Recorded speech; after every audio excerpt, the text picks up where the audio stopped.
Hare Krishna. Welcome everyone for the Sunday morning Science of Self-Realization session.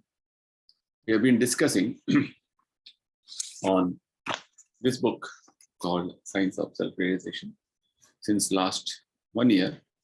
We are almost reaching the end of this book. Today we are going to discuss the last chapter of this whole book. And this will take a few sessions, and after this, we will complete this book. So before we begin, let's offer our prayers to Srila Prabhupada and Lord Krishna. Nama Om Vishnu Padaya Krishna Preshtaya Bhutale Srimate Bhaktivedanta Swami Namine Namaste Saraswati Deve Gauravani Pracharini Nirvisesha Shunyavadi Paschatya Deshatarini Jaya Shri Krishna Chaitanya Prabhu Nityananda Shri Advaita Kadadhara Shri Vasadi Gaura Bhaktivedanta Hare Krishna Krishna Krishna Hare Hare Hare Rama Rama Rama Hare Hare Shri Shri Radha Vrindavan Chandrodaya Mandir Shri Shri Nitai Gauranga Srila Prabhupada. So we have brought to you today a very interesting topic. This is called the perfection of self-realization. This will be the first session. So we have been discussing on the book called Science of Self-Realization. And this will be the concluding chapter of this book, which is known as the perfection of self-realization. So let's begin our session.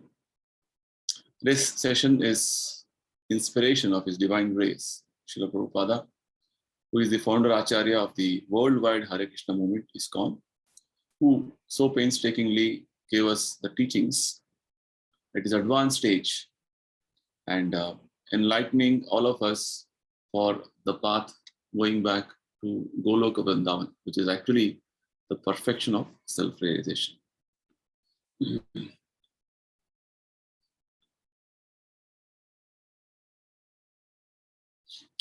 So today's topic being the perfection of self-realization.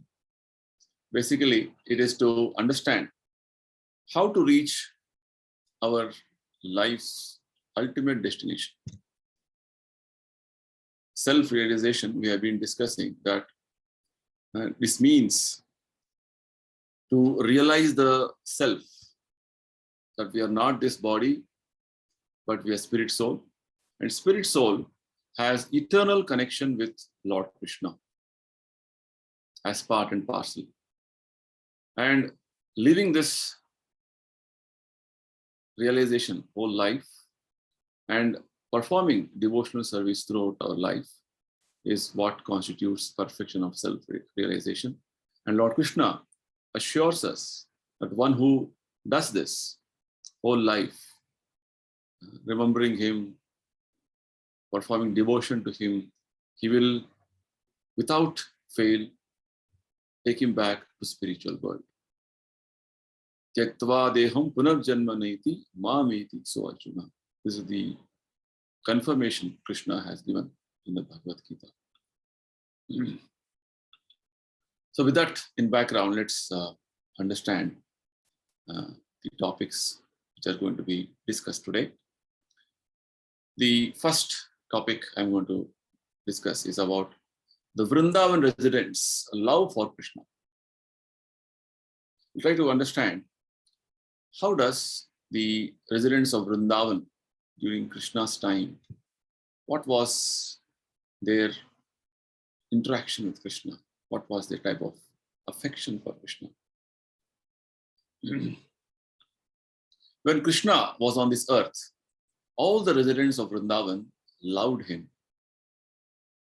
How much they loved Him? They loved in the way that they knew nothing but Krishna. Right? So we have to understand this word love in the context that when there is exchange of love between two persons, both the persons are always anxious to meet the expectations of each other. Right? So it is called the loving exchange. Not like the material experience of I exploit you and you exploit me. No, that is not the point. In fact, when devotees are offering their service to Krishna, they always want to give their best to Krishna and want to satisfy Krishna. Krishna also wants to reciprocate by offering whatever he can to the devotee for that exchange as a reciprocation. We'll see this as we move forward. So in Vrindavan, the residents of Vrindavan, the devotees of Vrindavan, we're talking about the aspect of devotees of Vrindavan during Krishna's manifest presence. They knew nobody other than Krishna. They were so much in love with Krishna.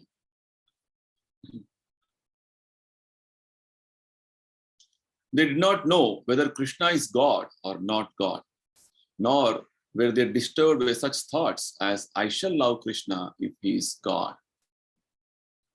So in one sense, the devotees of Vrindavan, residents of Vrindavan, they were not concerned whether Krishna is God or no. Their only concern was, we want to love Krishna. Whether he's God or no God doesn't matter. Krishna is the most lovable object for me. This is the type of devotion and dedication they had towards Krishna. So this aspect we have to note here.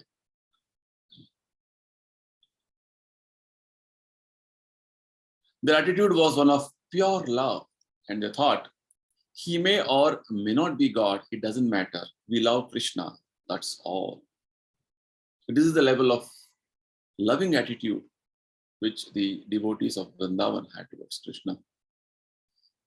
In fact, when you say devotees of Krishna, every entity there, in fact, spiritual world are only entities, living entities. The entities, maybe animals, birds, trees, everything is living in spiritual world. Right? Everybody are having this attitude of love towards Krishna. So this is the platform of real unalloyed love. In our previous series of sessions, just before this topic, we discussed on something known as the highest love. In that context, we also discussed on the aspect of unalloyed love. Unalloyed love constitutes what is known as Krishna Prema, or what is known as the unconditional devotional service, which means the devotees have no other desire, no other motive, no other intention other than service to Krishna and favorable service to Krishna. This is what we understood. So with that background, we have to appreciate these points, that their platform of love, whose platform of love? The devotees of Vrindavan, the residents of Vrindavan, their attitude of love was that of unalloyed exchange of loving dealings with Krishna. It was real exchange of loving dealings with Krishna. When one thinks, if Krishna is God, I shall love him, it should be known that it is not the platform of pure love, but of conditional love. It's like in the material world, somebody is very affectionate to some other person. There are some conditions. Oh, because he's very beautiful, or he's very rich, or he's very knowledgeable. That's why I like him, I love him. A conditional way of exchanges of affection. Whereas with regard to devotees of Vrindavan, whether Krishna is God or is not God, or whatever he is, he's the most lovable object for us. Right? This is the attitude of love of the residents of Vrindavan.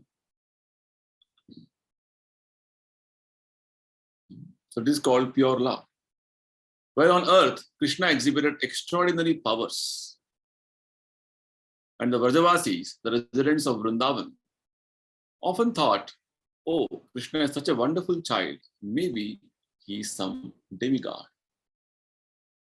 Right? Actually, during the manifest Krishna's Leela, Krishna performed so many wonderful pastimes, wonderful activities. They're all superhuman.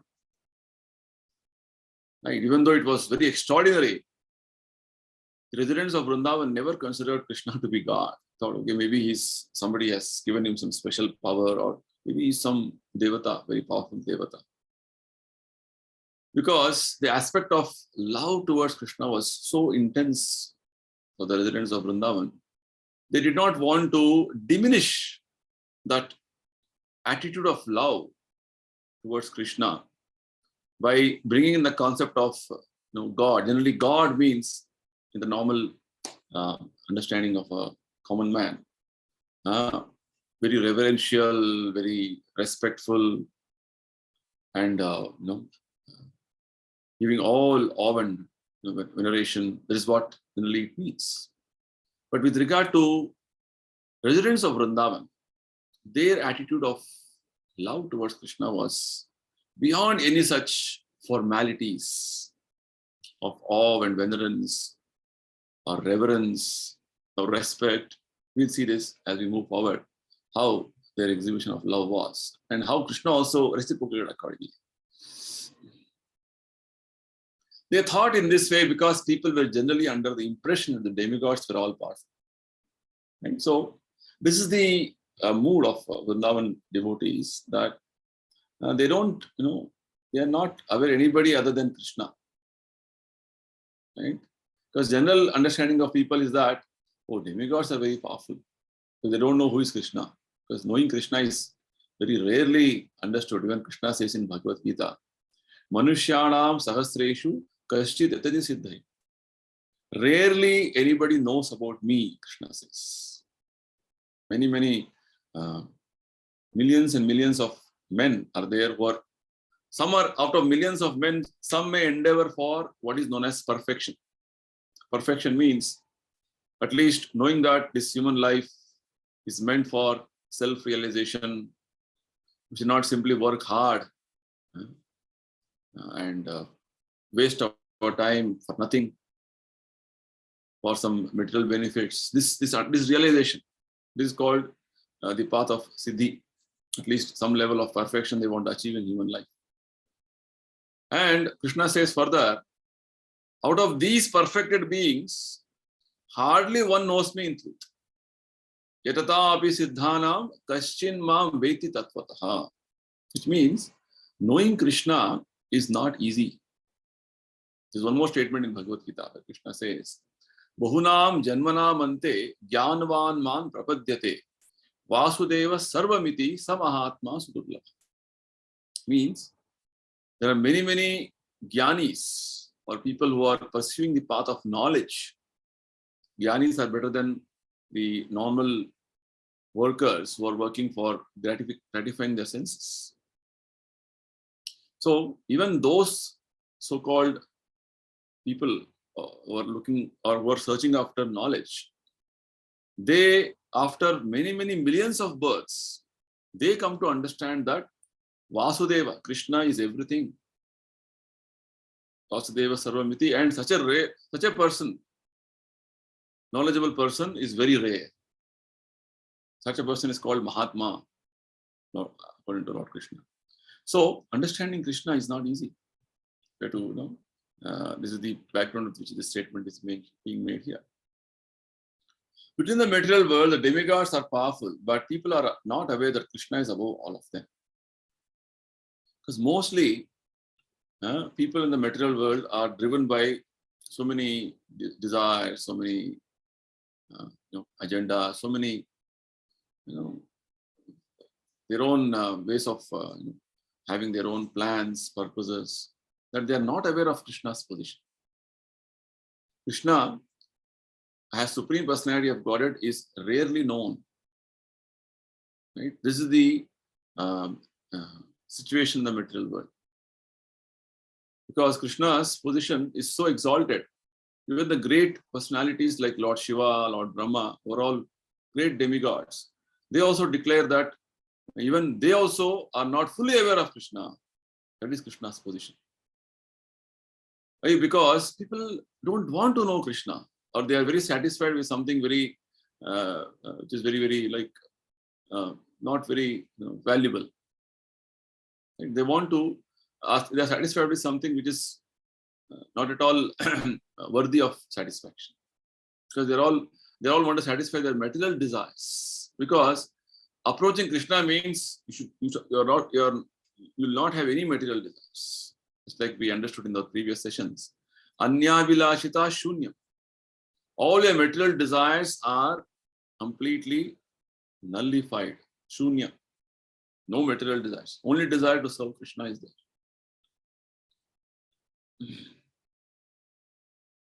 The highest of the demigods, Brahma, gave his opinion of this matter in this verse. Who is Krishna? Brahma is describing. Ishvaraha Paramaha Krishna Sachidananda Vigraha. Krishna is the supreme controller, and his body is full of knowledge, bliss, and eternality. This is Krishna's position. Right? Ishvara means one who is a controller. And Krishna is called Parama Ishvara. He is supreme controller. And his body is not like our body, not like our material body. His body is completely spiritual. Spiritual body is called Sachidananda Vigraha, which means Sachidananda means full of eternality, full of knowledge, and full of bliss. Whereas our body is not Sachidananda Vigraha. It is opposite of that. It is Asat. Asat means his body is going to end one day, die one day. It is non-permanent. And it is Achit. Achit means full of ignorance. That's why we're all sent to school, college. We're not aware of anything. Basically. And it is Nirananda. Nirananda means always miserable. Whereas spiritual body is Satchidananda, eternal, full of knowledge and full of bliss. That is Krishna's existence. And he is the supreme controller. Somebody may say, oh, he is the controller of this establishment, or this Devata is controlling this particular department. But Krishna is the supreme controller, means he is the controller of all other controllers. That is the meaning. That is Krishna's position. Okay. Such Krishna is in Vrindavan with his devotees. He is playing with his friends, and is acting as a small baby with his parents. That is Krishna's position. Little did the residents of Vrindavan know of Krishna's power as the ultimate controller and master of all the demigods. So this aspect of Krishna's opulence and power was covered to the residents of Vrindavan in one sense. What is noteworthy is that their love for him was not subject to such considerations. So here, we're specifically discussing on the point of the love of Vrindavan residents. Because when you say Vrindavan resident, you should understand they're all pure devotees. Their love for Krishna is unalloyed. It is not mixed with any conditions or tainted with any intentions. No. Their love was so pure that whether Krishna is God or no, don't bother. You only love Krishna. That is their level of devotion to Krishna. It's not like ordinary person who has no love for Krishna. He also has ordinary person don't know who is Krishna only. Whereas these people, they know Krishna's wonderful aspects of his exchange with them. Not with Krishna's other godly opulence, right? As supreme controller, supreme master, all these things they are totally, in one sense, not aware of.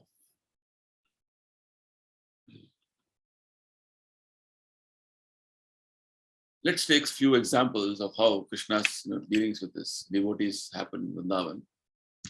Krishna is known as Girivaradhari. Means lifter of Govardhana hill.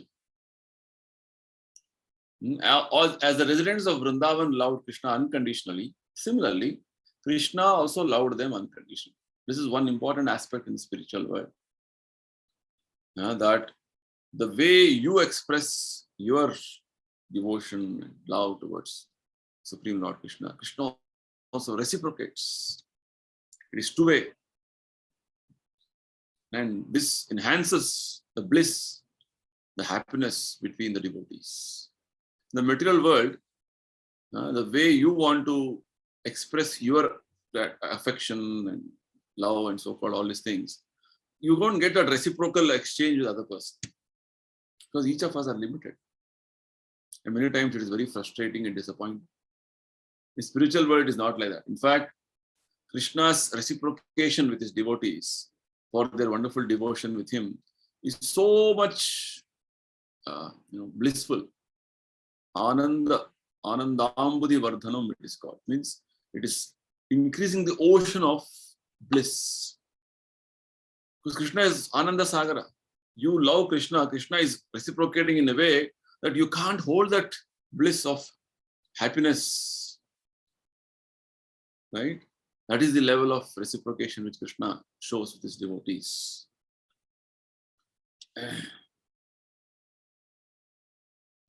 Braja Jana Vallabha Girivaradhari. When the inhabitants of Vrindavan stopped performing sacrifices to Lord Krishna, the chief demigod of the heavens, they placed themselves in a very dangerous position. So Krishna is known as Girivaradhari. Why? Because it's a pastime of Govardhana hill, wherein the residents of Vrindavan were advised by Lord Krishna that you don't need to perform Indra Yajna for the rains, just that you worship Govardhana hill, and then Govardhana will satisfy or will provide all your necessities of life. And based on the advice of Lord Krishna, because they were so much loving Krishna, they did not do the Indra Yajna that year. Indra became so angry because Indra is the Devata of rains. He was in one sense bewildered and he did not know Krishna's position for that time as a Leela.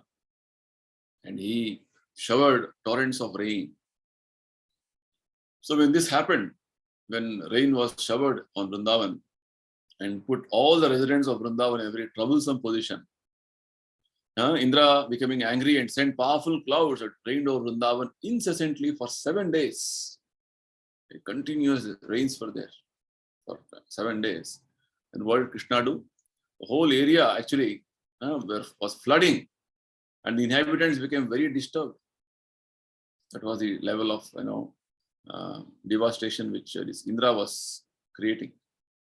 So Krishna, even though he was only 7 years old, Krishna saved the inhabitants of Vrindavan by lifting Govardhana hill. That's why he is known as Girivaradhari. And he holded this whole hill as an umbrella to shield the village of Vrindavan. You see, Krishna, even though he was only 7 years old, but he lifted the Govardhana hill for all the inhabitants of Vrindavan and saved them from the torrential rains. Lord Krishna thus taught the demigod Indra that his disturbances could be stopped simply by his little finger. Seeing this, Lord Indra bowed down before Krishna. So this aspect of Krishna's wonderful prowess was so bewildering to Indra. Then he came to his senses. Then he begged forgiveness, and immediately he stopped his actions of pouring rain, and he came and sought shelter of Krishna. Because Krishna did this whole action with his little left hand, little finger. Just see, that is Krishna's power. If we lift something, in a hand, say 10 kilos or 20 kilos, for a few minutes, our hands will start paining. This Krishna lifted the Govardhana hill with his left hand, little finger for 7 days. This is Krishna's prowess. But to understand all these aspects, with the details, what is given in the Bhagavata. Thus, Krishna also became known as Gopi Jana Vallabha, which indicates that his only business is to protect the Gopi Jana. Gopi Jana means the residents of Vrindavan. The Gopis and the Gopas, all those residents of Vrindavan, Krishna protects them. This Krishna consciousness movement aims at teaching people how to become Gopi Janas or pure lovers of Krishna. So this is the purpose of this ISKCON Hare Krishna movement, to make us or elevate us to this position of Gopi Janas or pure lovers of Krishna. Actually, We are these. We are having this position in our original spiritual perfection. But right now, we have forgotten this position. So again, reviving this position is the purpose of Krishna consciousness movement. When we reach that stage of pure love of God, the Lord will save us from any danger, even if it means He's lifting a hill or a mountain. So Krishna is known as Bhakta Vatsala, which means Krishna is not going to let his devotees be affected by any danger. Always wants to see that his devotees are protected. In fact, in the Bhagavad Gita, Krishna, he tells Arjuna to declare that Kaunteya Pratijanihi Name Bhakta Pranashyati. Arjuna, please declare to the entire world that my devotees will never be vanquished, or now my devotees will not be having any dangerous situation. You see, this is assurance of Krishna. Means Krishna always wants to protect his devotees at any cost.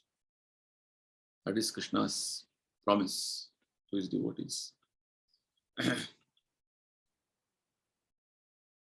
So with this understanding of Krishna as Gopi Jana Vallabha, Krishna as Girivaradhari, and the wonderful attitude of love of Vrindavan residents, we now discuss one very important principle of Krishna's personality. But how God is God eternally, not that he becomes God at one point of time or by some meditation, he's made God. No. Krishna did not have to practice some yoga system in order to lift Govardhana hill. It's like weightlifters practice to lift some weights initially and gradually they increase the weights and build up their muscles. It's not like that. And lifting a big hill, if anybody has come to Vrindavan and seen the Govardhana hill, a huge hill even now.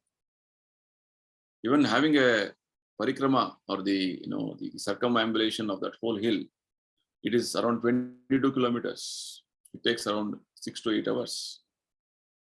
Such a huge hill, Krishna has lifted it not for few minutes or few hours, for 7 continuous days. Just imagine. And this is done by Krishna when he was only 7 years old. So this brings us to the important principle of what is the definition of God. As God, Krishna is always powerful, even as a child. Whether he's a child or grown-up person or whatever situation, God is always God. He played like a child and dealt with others like a child, but when there was need, he manifested himself as God Almighty. Ishvara Parama Krishna. Supreme controller, supreme all-powerful, supreme all-wonderful personality. So when there was a need, Krishna manifested his real powers as supreme all-powerful. This is the nature of Krishna or God. He does not have to practice meditation or follow some system of yoga in order to become God. So this is the point. Sometimes, nowadays we see in the modern day world, there are some so-called yogis or some so-called incarnations who say, oh, I have done some meditation, I have got some siddhis, or I have achieved some perfections, I become God. And the foolish people also accept God in that way. This is not God's position. God is always God from his very appearance. That is the point.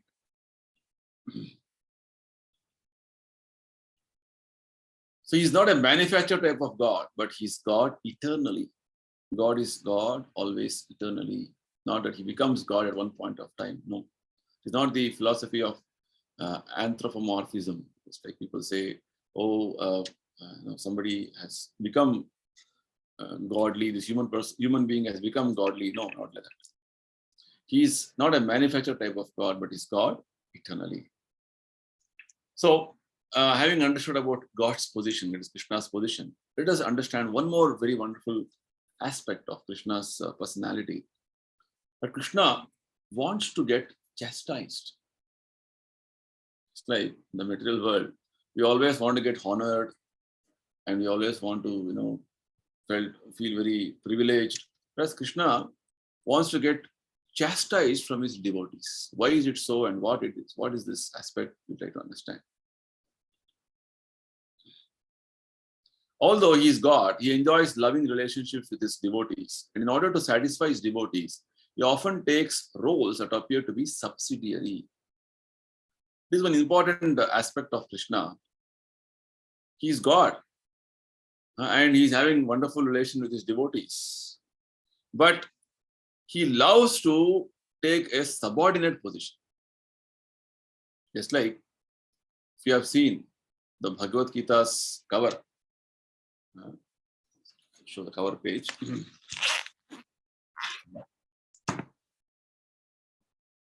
Here, Krishna is acting like a chariot driver. And Arjuna is,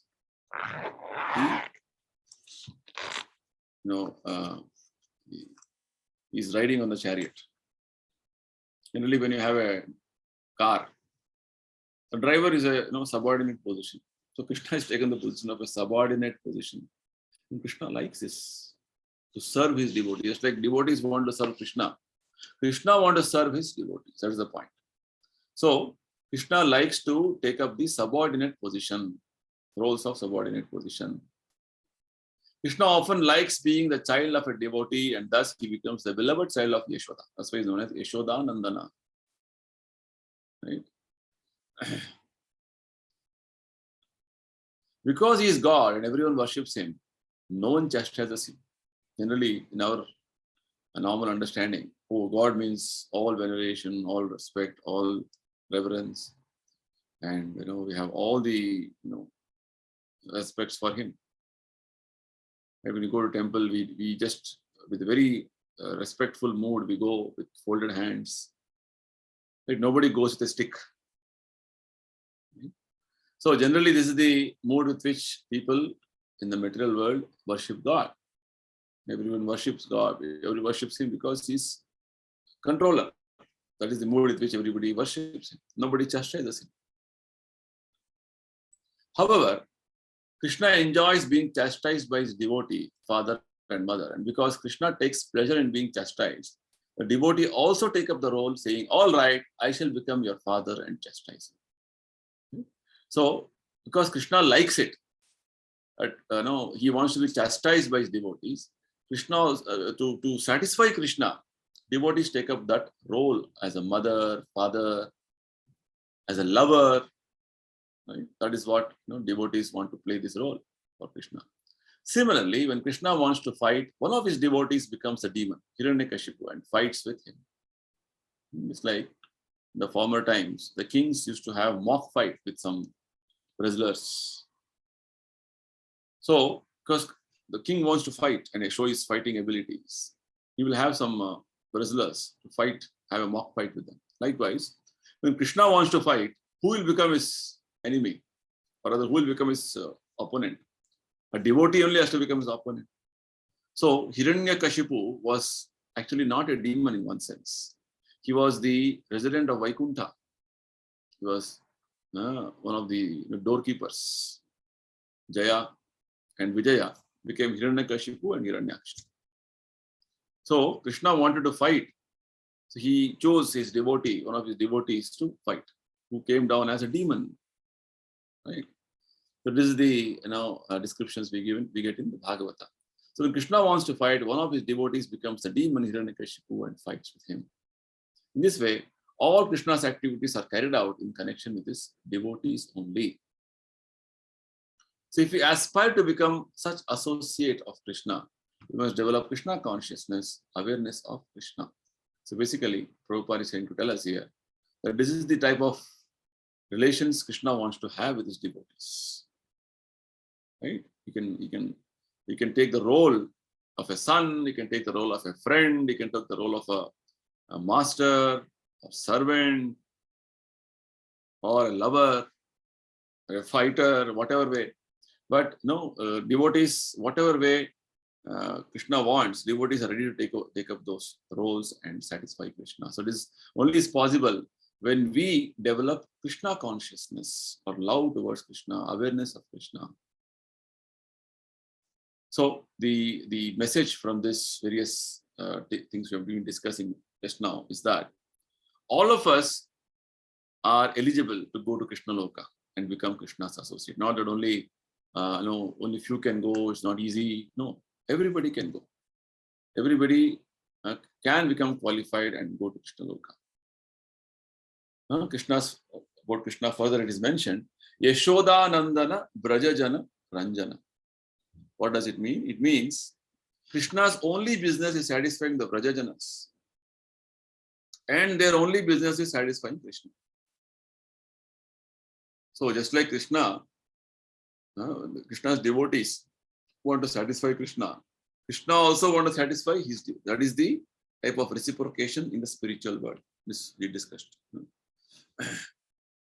This is a reciprocation of love. Yamuna Tira Vanachari. Krishna, the Supreme Personality of Godhead, wanders on the banks of the Yamuna to please the gopis, the cowherd boys, the birds, the bees, the cows, and the calves. So Krishna is called Yamuna Tira Vanachari because he is wandering on the banks of Yamuna and pleasing all various entities in the forests of Vrindavan. As I told you, every entity in the spiritual world are all entities who can reciprocate with Krishna. The cows, the calves, the peacocks, the bees, everybody are waiting for Krishna's reciprocation. Right? They all want to please Krishna. These are not ordinary bees, birds, cows, calves, or men. They have all reached the summit of self-realization and thus, after many, many lives, have attained a position whereby they can play with Krishna. So, you have entered spiritual world means that you have attained the perfection of your life. That is the point. So, become associate of Krishna in any form, any way, whatever, your way of performing devotion to Krishna, Krishna accepts that. Right? So, the entities, different entities in the spiritual world are all serving Krishna in their own capacity. Right? They're all associates of Krishna. So, everybody can become associate of Krishna, provided they have got the proper aspect of Krishna consciousness or the awareness about Krishna. This Krishna consciousness movement can enable everyone to go to Krishna Loka and become Krishna's associate as a friend, servant, father, or mother. So this is the very important aspect of Krishna consciousness movement. Just enabling each and every one of us to attain the perfection of our lives. Basically. So, how to attain this perfection is what is being taught by the 6 Goswamis of Vrindavan. So, Krishna is agreeable to take any of these positions in relation to his devotee. What positions? As a father, as a son, as a lover, as a friend, whatever position. Whatever devotee wants, Krishna is agreeing to take any position. So how he does so is all described in our book, Teachings of Lord Chaitanya. It's a book written by Prabhupada called Teachings of Lord Chaitanya. In that book, all these aspects are very nicely elaborated, described. To realize our relationship with Krishna, we have but to follow in the footsteps of Lord Chaitanya and his chief associates, the 6 Goswamis, Sri Rupa Goswami, Sanatana Goswami, Sri Jiva Goswami, Gopala Bhatta Goswami, Raghunatha Dasa Goswami, Raghunatha Bhatta Goswami. So, we had been discussing on the point of how to revive our relationship with Krishna. Actually, our original relationship with Krishna is that of a wonderful, loving relationship. As a servant of Krishna, as a friend of Krishna, as a lover of Krishna, whatever capacity, right? As a resident of Vrindavan, we are having our own different, roles being played in the spiritual world. So to get to that position, we have to follow in the footsteps of the 6 Goswamis. That is the way we move forward in our journey of spiritual life. That is the point which Prabhupada is trying to make here. That to realize what is our relationship with Krishna, how to revive the relationship with Krishna, we have to follow in the footsteps of Chaitanya Mahaprabhu and his chief associates, the 6 Goswamis. This is the way, this is the path. So these Goswamis are always engaged in chanting Hare Krishna and dancing in ecstasy. Krishna Kirtana Gana Nartana Para. So what are these Goswamis teaching us? Because they were absorbed in the mood of devotional service to Krishna, so much so that they're always chanting Hare Krishna mantra and dancing in ecstasy. They taught that when one is merged in Krishna Kirtana or the chanting of the holy names of Krishna, he merges into the ocean of love of Krishna. So one of the easiest and the best ways to reach the stage of Krishna's devotion is Sankirtana. And this was practically demonstrated by the Goswamis of Vrindavan, how 24 hours they were engaged in Krishna Kirtana. So actually in this age of Kali, all of us are recommended to follow this process of Sankirtana, which is called Yuga Dharma. So if you're simply absorbed in chanting and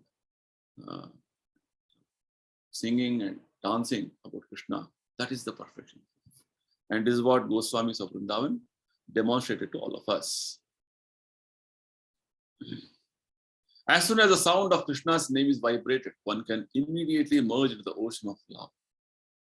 So there is a stage of devotional advancement wherein by simply vibrating Krishna's names, Krishna's sound, the sound of Krishna's name, actually the devotee is merged in the ocean of love, or he's feeling that ecstatic devotional feelings towards Krishna. So this is a sign of pure devotion. There's a statement by one of the acharyas by name Rupa Goswami, another Goswami. He says,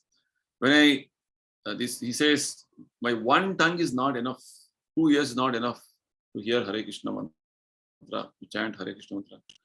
If there are millions of tongues and trillions of years, the sweetness of Krishna's name is so wonderful that I'm not able to relish with my limitation of this material senses. This is the advanced stage of pure devotion, wherein a devotee is feeling so much ecstatic towards Krishna's devotion. Just by hearing about Krishna, a devotee is merged in the ocean of love towards Krishna. This is the level of devotion which the Vrindavan residents, Vrindavan Vasis, all of them were actually having.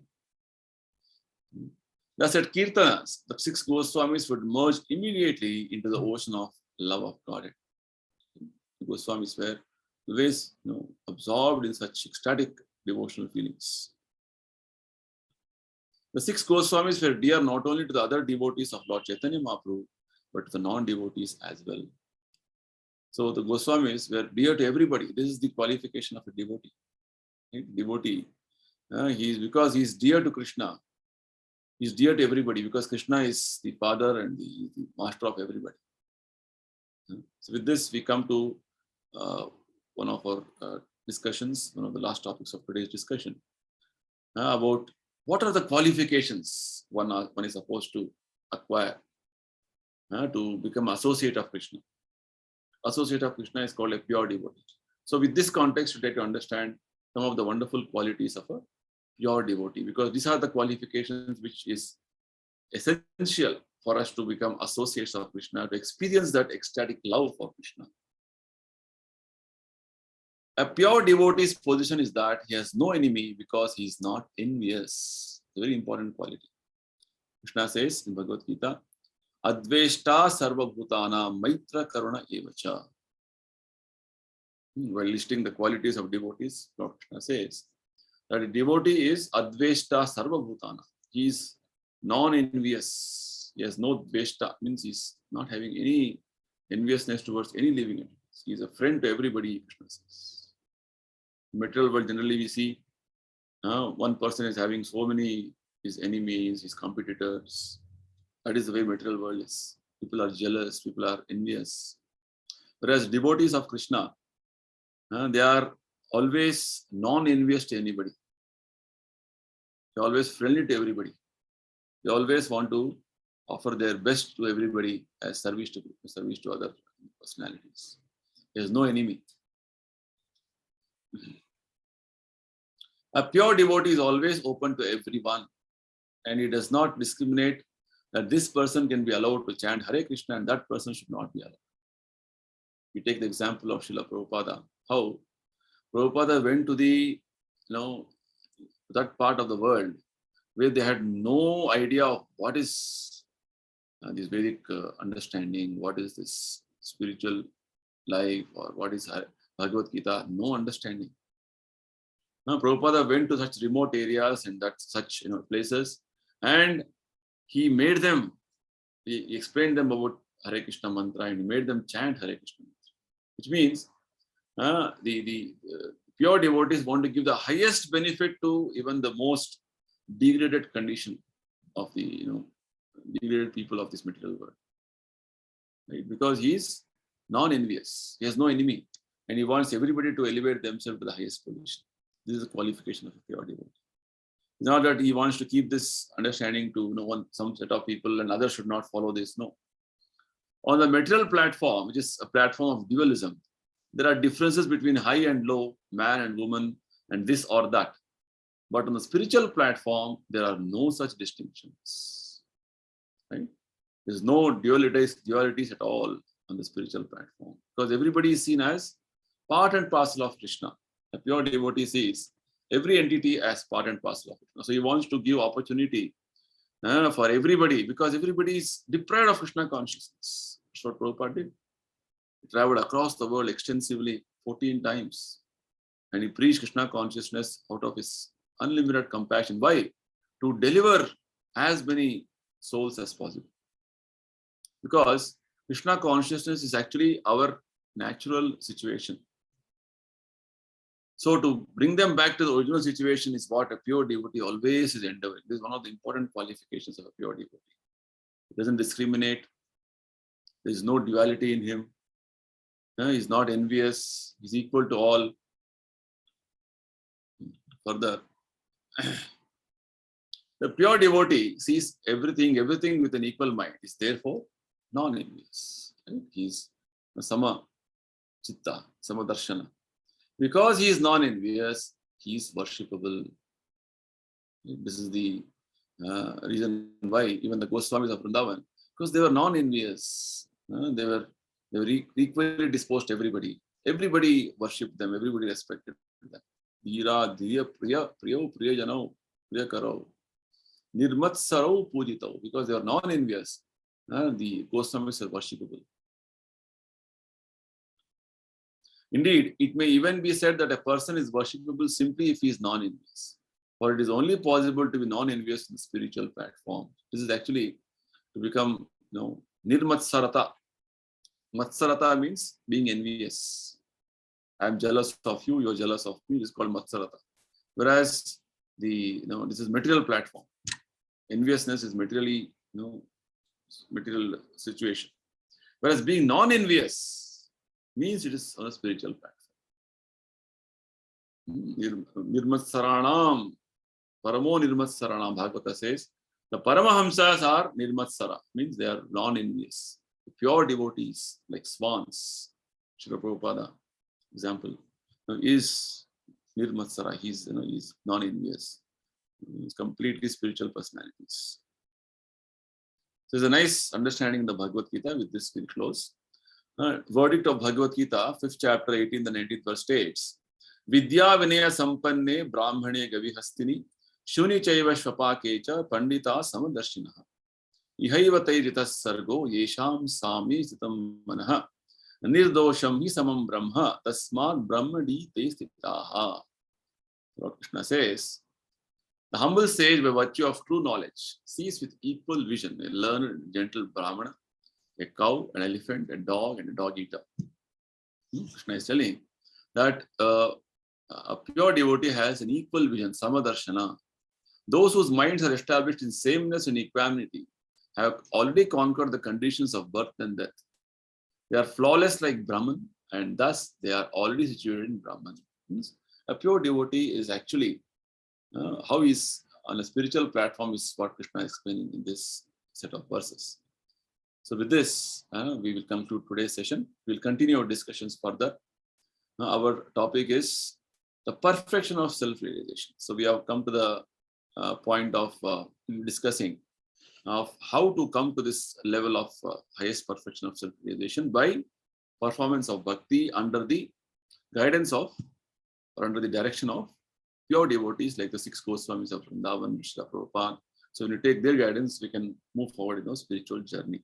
Right? We also discussed on aspect of the situation in the spiritual world.